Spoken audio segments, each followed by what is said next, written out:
Hi అండి. నేను మీ ఝాన్సీని. ఈరోజు రాఖీ పౌర్ణమి కదా! అందుకే మా వారికి రాఖీలు కట్టడానికైతే వాళ్ళ అక్కలైతే వచ్చారండి. ముగ్గురు అక్కలండి. మొత్తానికి నలుగురు అక్కలండి ఆయనకి. ఒక ఆవిడైతే హెల్త్ బాలేక చనిపోయింది.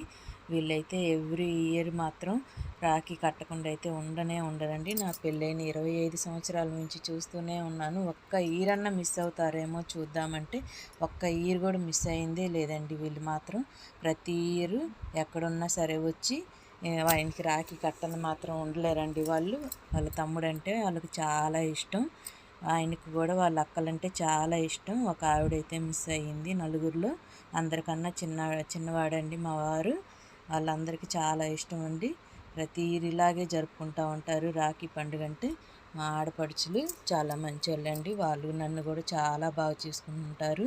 ఫస్ట్‌లో కొంచెం ఇష్యూస్ అయినా కూడా తర్వాత వాళ్ళే నన్ను అర్థం చేసుకొని నాతో బాగుండటం అయితే అలవాటు చేసుకున్నారు.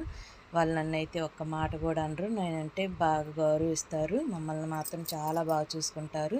మేము అందుకే వాళ్ళని కూడా చాలా బాగా చూసుకుంటాం. ఆడపిల్లలని అయితే నేను ఏ రోజు బాధ పెట్టలేదండి. వాళ్ళ తమ్ముడంటే వాళ్ళకి చాలా ఇష్టం. మీకు నచ్చినట్లయితే లైక్ చేయండి, షేర్ చేయండి, సబ్స్క్రైబ్ చేయండి. అన్న చెల్లెలకి విషెస్ చెప్పండి.